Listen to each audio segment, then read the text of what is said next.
आज हम पद परिचय पढ़ने जा रहे हैं। पद परिचय क्या होता है? पार्सिंग पढ़ते हैं। क्या बोलते हैं? पार्सिंग।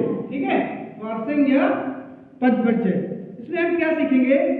जैसे शब्द भाषा की स्वतंत्र इकाई होती है। क्या होते हैं शब्द? क्या होता है? भाषा की एक स्वतंत्र इकाई होगी। मतलब उसे किसी के साथ अगर ना ही जोड़े तब भी उसका क्या होता है? सही अर्थ निकलता है। ठीक है, जब शब्द वाक्य में प्रयुक्त होते हैं, जब शब्द कहाँ प्रयुक्त होते हैं? वाक्य में प्रयुक्त होते हैं तो पद कहलाते हैं। क्या कहलाते हैं वो? पद। जैसे फूल। क्या है? फूल। एक बाग में। उसके बाद ये क्या है? फूल अलग है, बाग अलग है। उसके बाद खिलते। क्या है? खिलते। ठीक है, फूल, बाग, खिलते। ये क्या है? ये तीनों शब्द क्या है? अलग है। क्या है? अलग है। ये अलग है। ये तीन शब्द स्वतंत्र है। क्या है? ये तीन शब्द क्या है? स्वतंत्र है।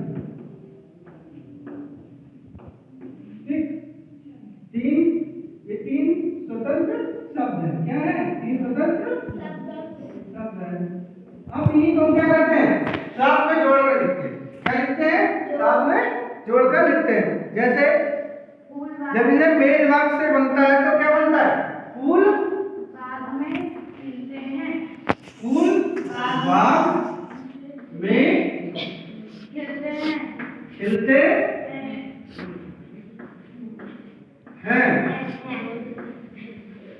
ठीक है, इसमें प्रयुक्त तीनों शब्दों फूल बाग में खिलते हैं तो क्या कहते हैं? तो पद कहा गया है। क्या कहा गया है?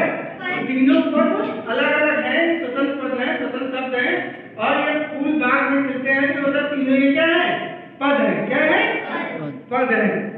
और पद परिचय की हम लोग परिभाषा समझ लेते हैं। Definition of parsing. ये क्या होता है? वाक्य में प्रयुक्त प्रत्येक पद का व्याकरण की दृष्टि से पूर्ण परिचय देना। व्याकरण की दृष्टि से पूर्ण परिचय देना पद परिचय कहलाता है। मतलब किसी शब्द का व्याकरण की दृष्टि से परिचय देना पद परिचय कहलाता है। ठीक है, इसके विविध नाम हैं। यथा पदा वने, पदावने, शब्दबोध, पद विन्यास, पद निर्णय, पद निर्देश आदि। पद निर्देश आदि पद के प्रकार होते हैं। पद के 8 प्रकार होते हैं। उसमें पहला क्या होता है? संज्ञा, सर्वनाम, विशेषण, क्रिया, क्रिया विशेषण, संबंध बोधक अथवा समुच्चय बोधक अव्यय या विस्मयार्थ बोधक अव्यय। ठीक है, तो पद परिचय करते समय निम्नलिखित बातों का ध्यान रखना चाहिए। जैसे संज्ञा के भेद लिंग, वचन, कारक, क्रिया तथा अन्य पदों से संबंध है। ठीक है, वैसे ही सर्वनाम में क्या होता है? सर्वनाम के भेद क्या होता है? पुरुष, लिंग, वचन, कारक, क्रिया या अन्य पदों से संबंध होता है। विशेषण क्या होता है? विशेषण के भेद लिंग, वचन, विशेष जिस शब्द की विशेषता बता रहा हो, जिस शब्द की विशेषता बता रहा है। ठीक है, उसके बाद क्रिया क्या होता है? क्रिया के भेद में होता है विशेष वचन, पुरुष, धातु, काल, काव्य, वाच्य कर्ताओं में कार्य का संकेत। उसके बाद क्रिया विशेषण में क्या होता है? क्रिया विशेषण के भेद, उसके बाद उसके विशेष क्या होगा, फिर क्रिया क्या होगी, विकार क्या होगा तथा अन्य पदों से संबंध कैसा होगा। ठीक है, फिर संबंध बोधक अव्यय। संबंध बोधक अव्यय के भेद किन पदों, पदबोधों, पदबंधों, उपवाक्यों आदि को जोड़ने का कार्य करता है संबंध बोधक अव्यय। उसके बाद हम बोलते हैं समुच्चय बोधक। समुच्चय बोधक अव्यय के भेद किन पदों को जोड़ता है? किन पदों को जोड़ने का कार्य करता है। ठीक है, उसके बाद विस्मयार्थ बोधक अव्यय।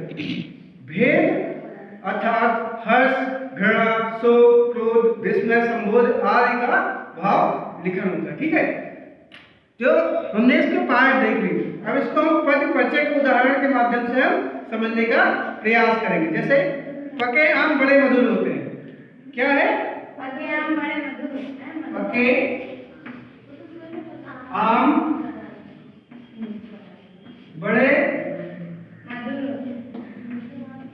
तो यहाँ पे क्या है, ये क्या है, शब्द, क्या है, शब्द।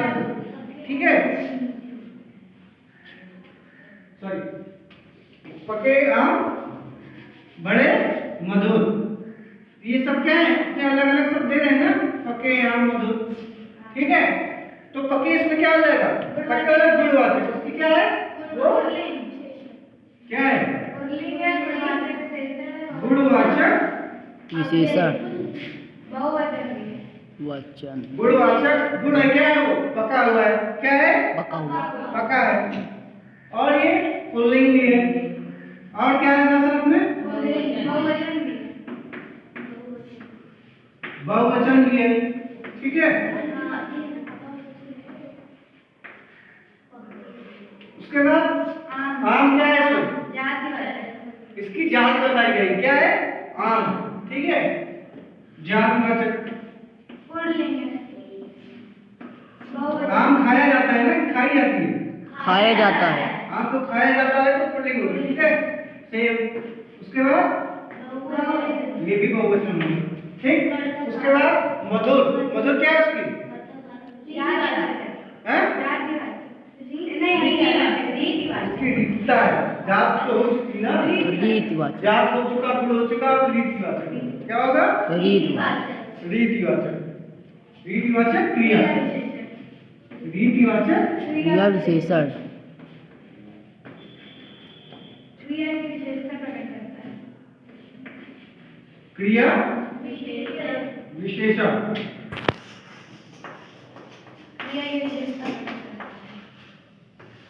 ठीक है।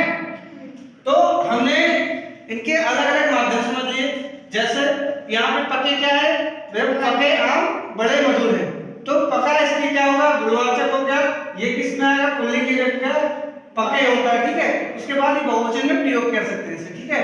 उसके बाद आम क्या होगा, इसकी जाति बताई गई है, जातिवाचक संज्ञा होगी। उसके बाद उसमें क्या है, पुल्लिंग है और वो बहुवचन है। फिर मधुर क्या है, उसकी रीतिता मतलब वो मधुर है, खट्टा है, वो खट्टा है या मीठा है, उसको पता है, वो मीठा है तो क्या हो जाएगा, रीतिवाचक हो जाएगा, क्रिया विशेषण, क्रिया विशेषण हो जाएगा, ठीक है। तो यहाँ तक हम लोग परिचय से थोड़ा सा इंट्रोडक्शन समझ लिए हैं और इसके माध्यम से कुछ देख भी लिए हैं। तो अब जैसे देखते हैं, पहले हम जैसे 8 पद बताए थे, तो उसमें कुछ देखेंगे संज्ञा के भेद, लिंग, वचन, कारक, क्रिया। लिंग क्या होता है कि जैसे पुल्लिंग, स्त्रीलिंग, किसमें हम प्रयोग